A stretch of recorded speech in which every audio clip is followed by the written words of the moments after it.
हमें इसलिए दोषी ठहराते रहे हैं कि हम राम मंदिर बनाना चाहते हैं।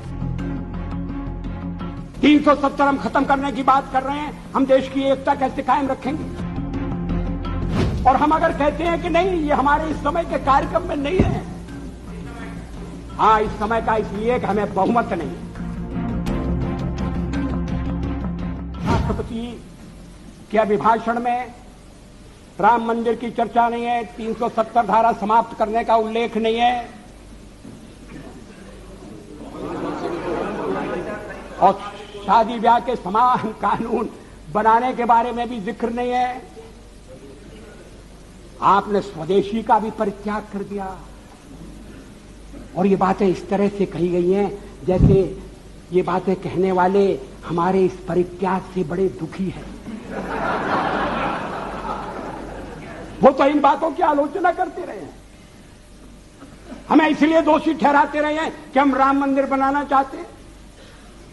370 हम खत्म करने की बात कर रहे हैं। हम देश की एकता कैसे कायम रखेंगे? शादी ब्याह का समान कानून हो, भले ही संविधान में लिखा हो, भले ही सुप्रीम कोर्ट ने मोहर लगा दी हो, आप कैसे कह सकते हैं? और आप कहेंगे तो आप देश की एकता के तोड़क होंगे। और हम अगर कहते हैं कि नहीं, ये हमारे इस समय के कार्यक्रम में नहीं है। हाँ, इस समय का इसलिए कि हमें बहुमत नहीं है। हाँ, सही है, कोई छुपना छुपाने की बात नहीं। बहुमत मिलने से करते आखिर हम बहुमत के लिए लड़ रहे हैं। ये है cat out of bag, now cat is out of bag. आखिर हम बहुमत, आखिर हमें जो जनमत मिला है, अगर आपको उस जनमत ने स्वीकार कर दिया है तो हमें भी पूरी तरह स्वीकार नहीं किया। हम तो बहुमत चाहते थे, लेकिन बहुमत हमें नहीं मिला।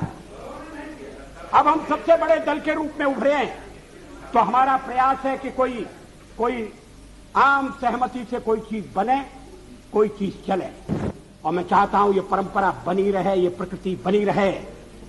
सत्ता का खेल तो चलेगा, सरकारें आएंगी जाएंगी, पार्टियां बनेगी बिगड़ेंगी, मगर ये देश रहना चाहिए। इस देश का लोकतंत्र अमर रहना चाहिए। क्या ये आज के वातावरण में कठिन काम नहीं हो गया है? ये चर्चा तो आज समाप्त हो जाएगी, मगर कल से जो अध्याय शुरू होगा, उस अध्याय पर थोड़ा गौर करने की जरूरत है।